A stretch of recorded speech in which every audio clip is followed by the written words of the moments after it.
Bonjour tout le monde, comment allez-vous? Je suis Marguerite et aujourd'hui je vous reçois sur un autre podcast avec mon ami. Nous allons discuter et naviguer la complexité dans les régulations de construction au Sénégal spécialement. On parle bâtiment, nous sommes en train de faire une série de quatre podcasts ce mois-ci, le mois d'octobre 2024, sur tout ce qui est investir en Afrique de l'Ouest, spécialement au Sénégal. On va parler de construction, nous sommes dans le secteur du bâtiment. On reçoit M. Mendy, spécialiste dans la construction, le BTP, bâtiment et travaux publics. Il a une multitude de tâches et de responsabilités au sein de son business, sur comment est-ce qu'il navigue avec ses clients de tous les jours, comment est-ce qu'il navigue les complexités de la construction des bâtiments. Bonjour Farah, merci d'avoir répondu à l'appel. Comment vas-tu aujourd'hui? Marguerite, vous allez bien? Ah, très bien. Et toi? Quel plaisir de vous voilà, d'être. Comment ça va aujourd'hui? Est-ce qu'il y a beaucoup de travail durant cette saison ou est-ce que c'est... Oui, oui, c'est calme, calme avec le aventurier, voilà. Puisque le ciment, il va mouiller bon, à jeter ou à faire la mise en œuvre. Personne ne veut prendre ce risque.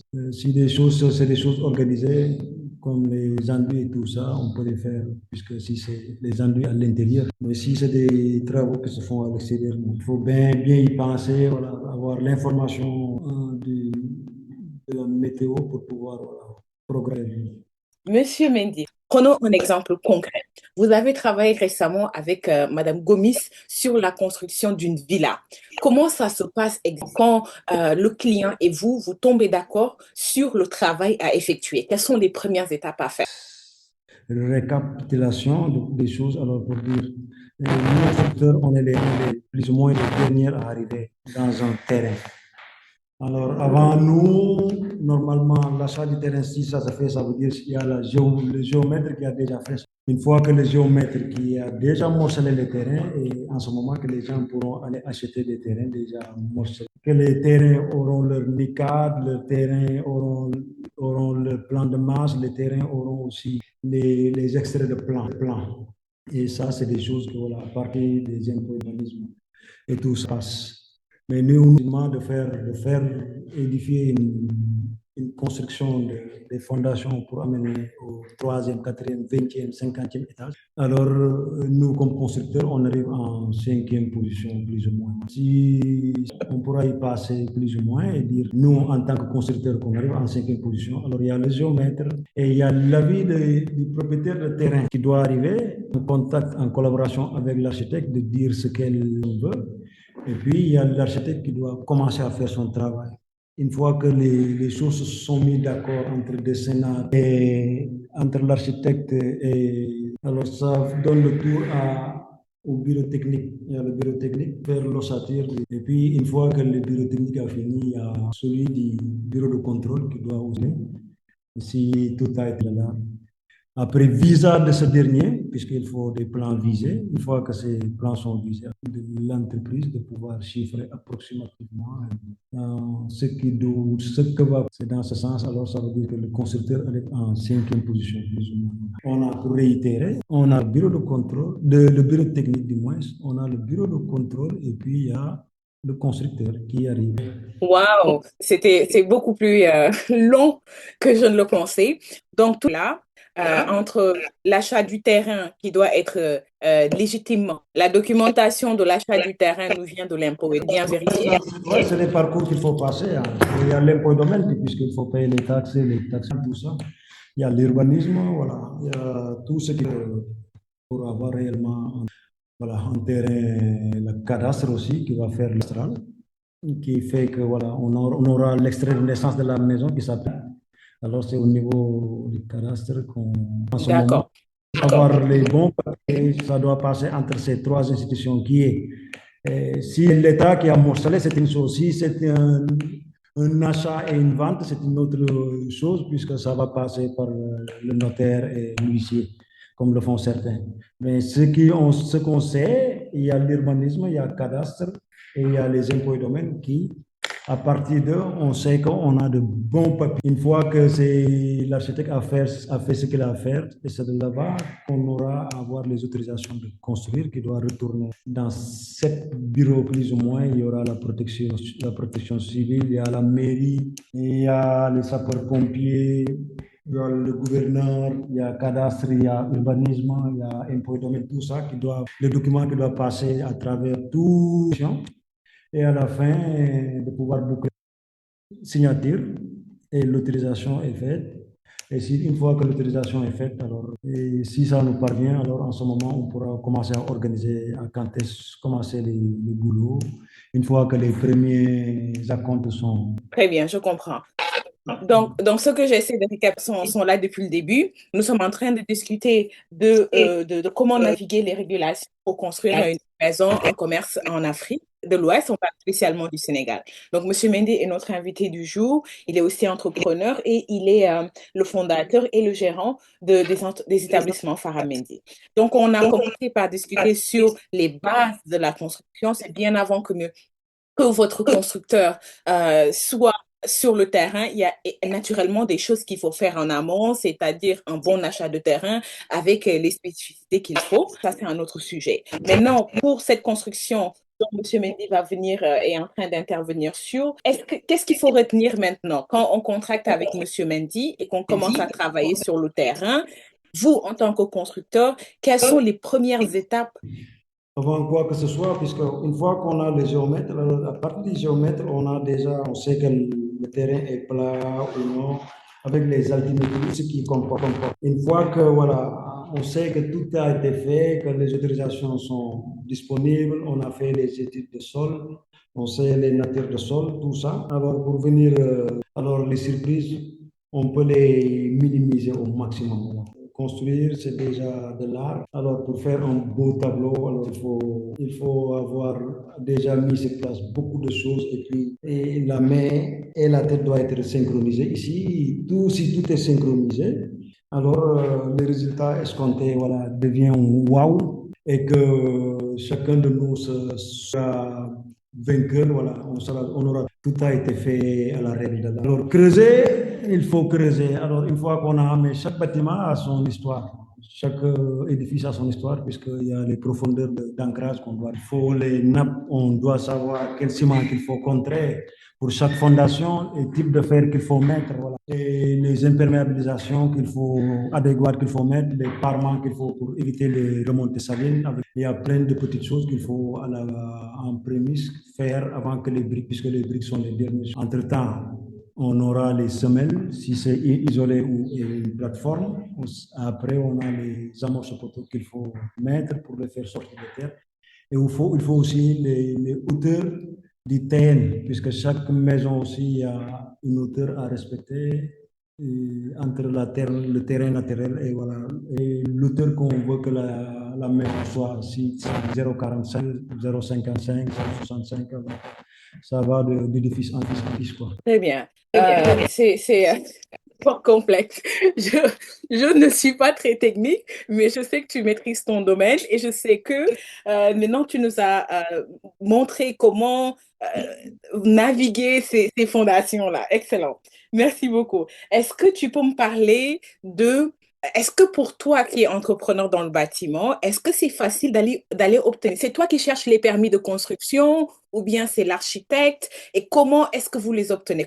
Voilà, les autorisations de construire, voilà, c'est l'architecte, ça fait partie du package de l'architecte. Alors, l'architecte, des prémices qu'il fait entre-temps que vous avancez et à la fin, vous vous mettez d'accord sur un dessin. Le métier d'architecture, à part l'esthétique, c'est la fonctionnalité. Alors, je conseillerais au monde d'y passer, puisque la fonctionnalité est belle. Mais si elle n'est pas fonctionnelle, alors c'est un coup raté. Alors l'architecte, dans son ensemble, c'est une des choses qu'il garantit. Voilà.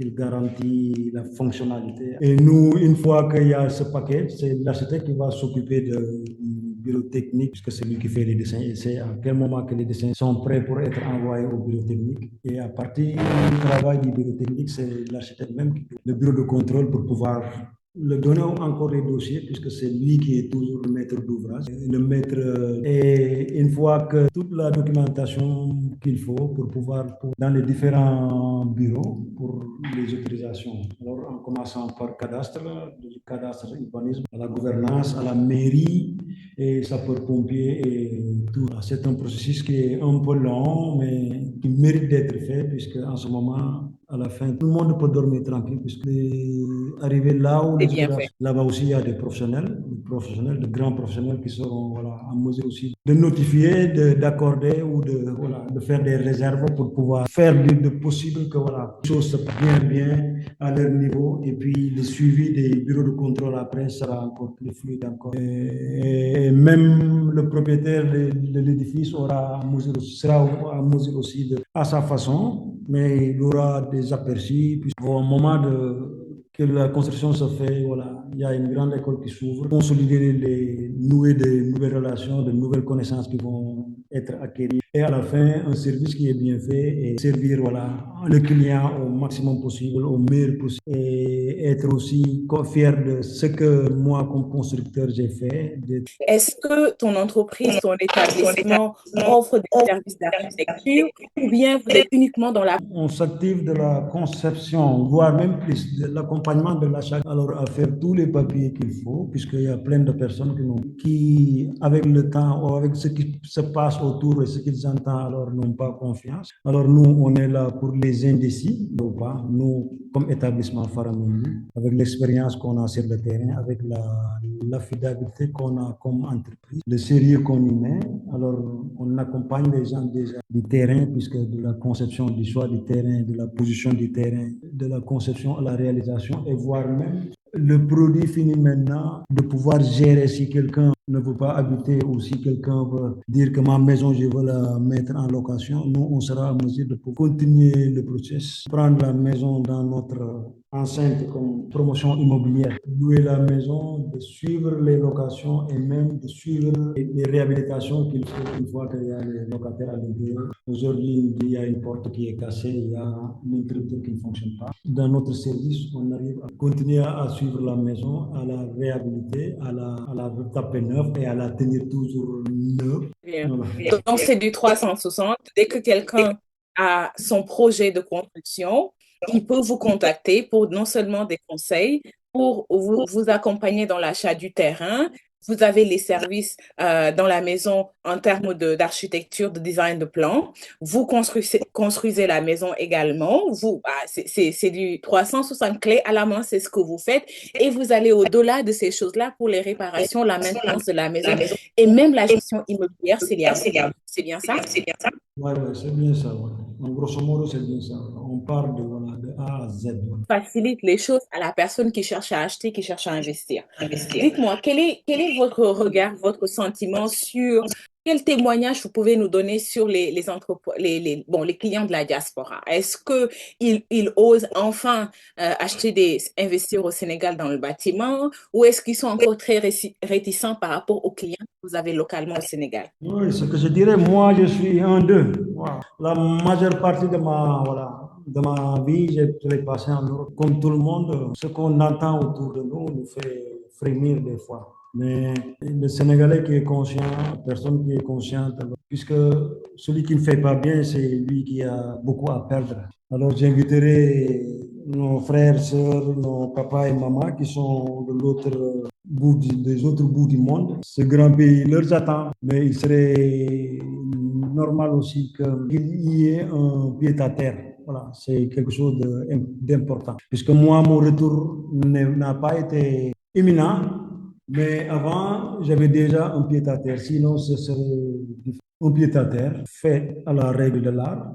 Et puis, de bonnes personnes qui sont là, de bonne foi, des personnes sur qui on peut compter. Nous, comme entreprise sur qui on peut compter. On invite tout le monde à venir investir massivement dans ce grand pays qui a tant donné, qui a tant fait pour nous. Et aujourd'hui, c'est à notre tour de pouvoir le développer puisque personne ne le fera à notre place. Mais ce développement commencera par avoir des intérêts ici, des intérêts. L'intérêt qu'on aura le plus rapidement possible, qui te vient à la tête, à la première pensée, c'est d'avoir un pied à terre. À faire revenir ces gens qui sont sceptiques à travers des expériences qu'ils ont entendues ou qu'ils ont vécues. Mais ce Sénégal est en train de changer et il y a voilà, de braves Sénégalais qui sont là pour travailler honnêtement et gagner leur vie dignement et honnêtement. Alors, ETS Faramendi fait partie de ce grand lot et prêt à se donner corps et âme et mériter aussi la confiance de tout un chacun qui viendra comme client ou comme demandeur de conseil. Est-ce qu'il y a plus d'audace venant des gens de l'extérieur de la diaspora? Est-ce qu'ils viennent plus maintenant investir au Sénégal ou est-ce qu'ils sont encore très hésitants par rapport à la clientèle que tu as localement?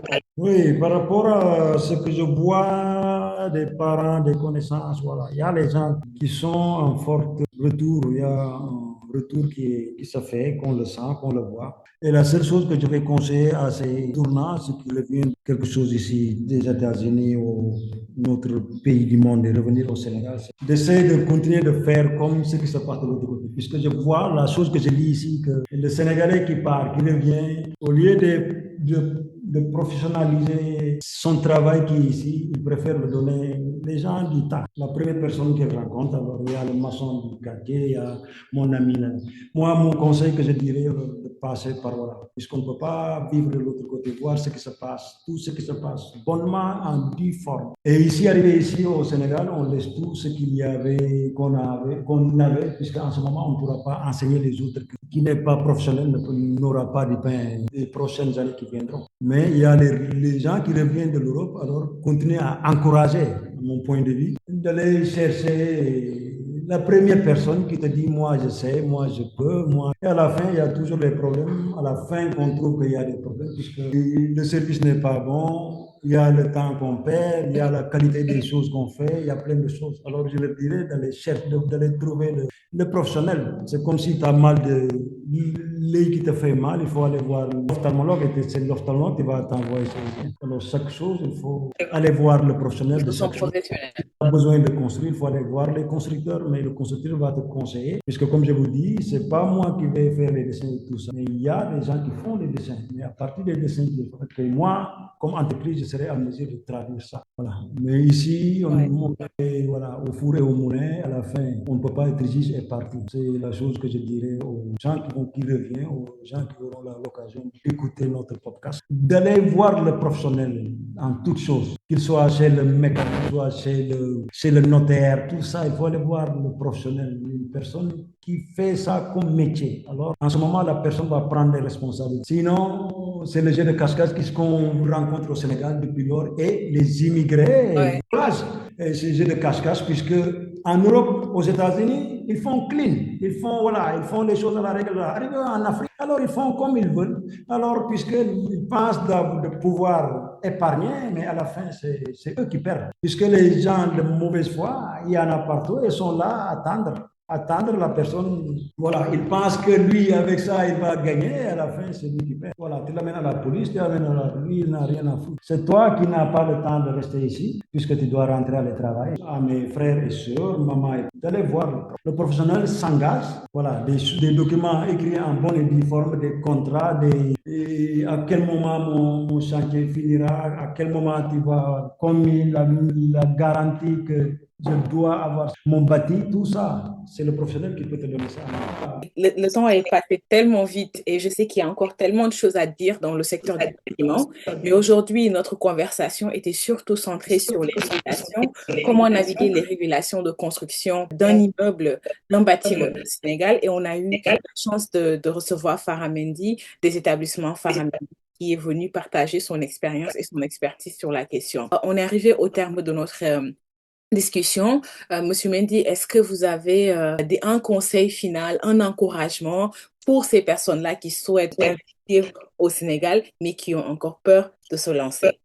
Ce qui faisait peur des années, des 3, 4, 5 ans derrière, aujourd'hui est devenu une réalité, puisqu'on a peur de ce qu'on ne connaît pas ou de ce qu'on pense ne pas connaître. Mais ici, la question qu'on doit chercher à répondre est que s'il vaut la peine, et je dirais que ça vaut la peine de ne pas avoir peur, puisque beaucoup fait pour nous. Le pays a beaucoup fait pour nous. Alors, la seule chose que je peux me conseiller, avant de se lancer dans quoi que ce soit, aller chercher le professionnel, voilà, la personne répondant, un bon professionnel. Alors, éviter l'ami de mon ami, éviter mon papa, ma maman, tout ça. Et c'est ça qui est le problème ici. On continue à recommencer. On ne va pas chercher, essayant de spéculer sur certaines choses. À la fin, on se retrouve perdant, on se retrouve à étiqueter tout le monde que voilà, en Afrique, au Sénégal, il y a que des personnes de mauvaise foi, mais c'est pas vrai. Mauvaise foi, voilà, c'est une relation, là, c'est la réciprocité, puisque si quelqu'un vient et il sait déjà, puisque les gens qui sont de l'autre côté, ils savent déjà ce qui se passe, puisque là-bas, ils vivent la légalité. Arrivé au Sénégal, il veut faire le marchandage, il veut faire les choses voilà, à leur manière. Alors tu trouveras le Sénégalais qui est là, qui attend ça. Si on a peur, c'est nous qui avons créé cette peur. Alors, conseil, c'est d'aller voir. Et le professionnel te met toutes les choses qu'il faut sur la table et c'est à toi de donner la validation, de dire oui, je veux, je m'engage, non, je veux. Alors, lui, il aura aussi à te donner les garanties de ce qu'il demande. Et en ce moment, nous, on sortira tous avec moins de choses, beaucoup moins de paroles, puisque ici, on parle beaucoup et on fait peu. En ce moment, ce sera le contraire des choses, de parler peu et de faire beaucoup. De faire beaucoup les bonnes choses. Alors, chez nous, chez Faramendi, établissement Faramendi, on est en train de faire de bonnes choses avec nos manquements. Ouais. Au fur et à mesure qu'on avance, alors on continue à se perfectionner, à l'écoute du client, essayer de bien faire les choses et puis être au diapason de tout ce qui se passe, des tendances. On est ETS Faramendi là pour vous servir et vous attendre à bras le corps. Et ensemble, on continuera à écrire l'histoire de ce grand pays qui mérite. C'est très encourageant. Et pour récapituler un peu, sur les dernières notes de Monsieur Mendy, c'est vraiment, vous devez absolument contacter la bonne entreprise. Et au-delà de contacter juste l'entreprise, vous devez être diligent dans votre façon de faire. La peur, elle va exister. Je pense que quand on a envie de se lancer dans toute chose, il y a toujours un peu de peur, sinon ça vaut pas la peine. Mais il faut aller au-delà de la peur et vraiment, comment faire tomber les barrières de la peur, c'est toujours quand on est bien accompagné, quand on sait que on a pris la bonne personne pour son projet de construction. On vous remercie, Monsieur Mendy, de votre temps et de ces précieux conseils. Je rappelle aux personnes qui nous écoutent que nous sommes dans notre spécial mois d'octobre avec les établissements Faramendi. On a parlé construction en Afrique de l'Ouest, spécifiquement au Sénégal. Je vous invite à écouter les autres podcasts qui sont passés avant celui-ci et à rester connectés au moins jusqu'à la fin du mois pour découvrir beaucoup plus de choses, de conseils, des conseils d'experts et des recommandations sur comment investir dans le bâtiment au Sénégal. Sur ce, je vous dis merci et à la prochaine. Bye!